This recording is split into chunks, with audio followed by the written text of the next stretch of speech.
Alright, what's up guys? My name is Zach and today I am driving a 1988 Ford Festiva.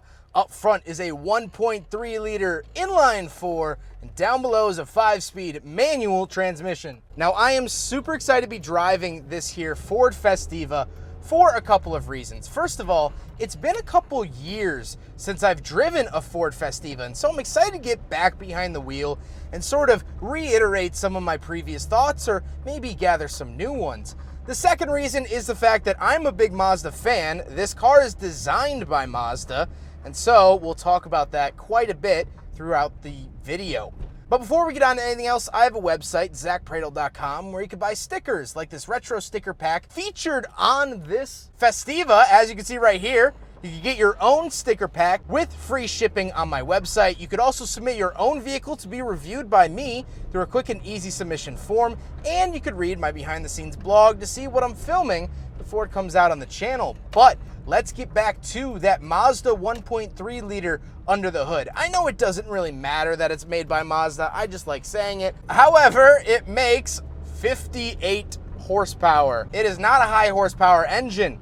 However, people have been known to swap these cars with higher horsepower Mazda units, and they are pretty much plug and play, which is pretty freaking neat. You could get this in a 1.1 or the 1.3. This, of course, is the larger one, and because it is nicer, this comes with the 5-speed manual transmission. Shifts great, has a very nice feeling to it, has a very Japanese feeling to it. The bushings are really solid, really predictable, and the overall driving feel of the Festiva is super, super fun. It's light, it's easy, it's breezy, it's beautiful, it's cover girl. You know, these are such chuckable, light little cars, and that's my favorite thing about it. These are such fantastic little chassis. Last but not least, of course, the Festiva is front-wheel drive. So with that out of the way, let's talk about the interior. Well, in front of me, I have some very 80s yellow gauges. On the left is my fuel and tachometer, and on the right is my speedometer and coolant temperature. Of course, on the speedometer, 55 miles an hour is highlighted. If you'd like to understand why that was in America, I have a short little video about it you can click on now. On the steering wheel, more basic 80s-ness. I do have the Ford logo in the center, horn buttons to the bottom left and right, and that is it. I do miss these little thumb horn buttons. They were pretty prominent throughout the 80s and 90s. I find them so funny, but I digress. Off to the left, I do have my power mirror switches as well as gauge dimmer switches. These are pulled straight out of the Mazda RX-7 first generation and plopped in here. I know because I have one, and I'm so used to seeing these little buttons in my Mazda, it's funny to see them in a Ford. On the door, I have my latch get in and out and my window crank. Again, both taken from Mazda. And moving into the center, I have 2 climate control vents and the climate controls themselves. Something I really like about the climate controls is the fan speed tab or knob, whatever you want to call it. It's very tall, like very 80s, very unnecessarily chunky, kind of like myself.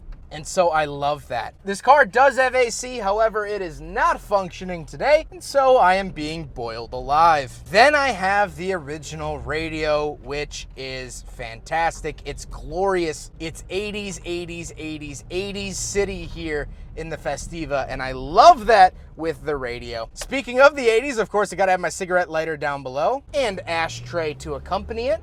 And then I actually get some nice storage for your cassettes or whatever else was popular in the 80s. Then I get the shifter. The shifter's nice and tall. It is very basic, although this is the upgraded 5-speed. You could also find these in 4-speed back in 1988. This is the upgraded 5-speed, and it still gets that pretty basic, nonchalant economy shift knob, which isn't the end of the world, but for a 5-speed, I wish it had a little bit more fanfare, being the updated, upgraded version, but hey, I'm not here to judge. Then I get the handbrake, meaning there are no cup holders here in the 1988 Ford Festiva, so unfortunately, it fails the big friggin' bottle test. Then we gotta talk about the seats. The seats are very, very comfortable. 1980s and 1990s seats were really the last time we saw genuinely comfortable seats in little economy cars. And so they are present here in the Ford Festiva. I like these seats. they are comfortable, they work, and I love that about it. However, speaking of seats, we do have back seats, so let's go do a back seat review. All right, so we're in the back of the 1988 Ford Festiva, and honestly, plenty of space back here. I can sit back here. My knees are not hitting the seat in front of me. My head is not hitting the ceiling. It's actually very, very comfortable. Again, with these older boxy cars, I mentioned this a lot in a lot of my reviews. There wasn't a whole lot of crash safety. My back is about 10 inches from the trunk, so if we get rear-ended, I better hope that the bumper doesn't get pushed in any more than 10 inches, because then I am screwed. But that ends up giving the rear seat occupants actually tons and tons of space. Sitting here like a normal human being, knees together, shoulders back, I'm not touching anything besides the seat. And that is hard to find even in modern cars. I would say this back seat is better than my 2019 Mazda 3's back seat. Now, I don't get any amenities back here. I don't get anything too crazy. And it being a coupe, getting in and out of it, you'll probably unintentionally moon traffic like I have on multiple review occasions.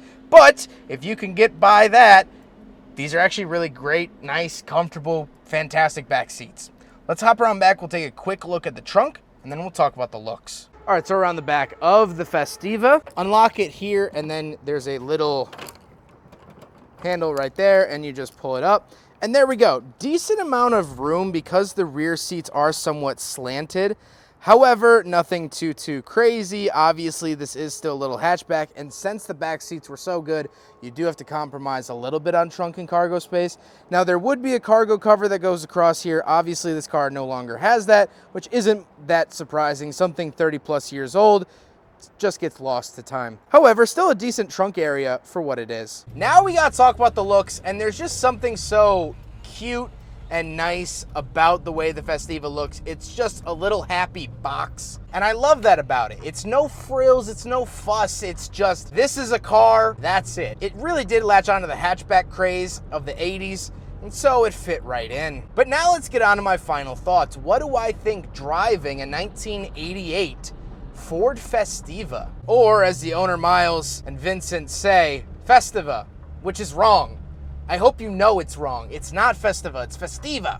Well, I really love these cars. That's why I was excited to drive one again today. I've already reviewed one, but I wanted to drive one again to sort of reiterate to myself, remind myself how good these cars are, and boy, have I been reminded. They're very fun to drive and tack out and shift, and they're so light, the visibility is great. You just feel like you have your own little slice of the road. It's not any crazy territory, it's not an insane amount of property, but this is my little box on the road, my neat little bento box car. Everything I need is within a hand's reach. It drives, it turns, it steers, and I might crack a smile every once in a while driving it.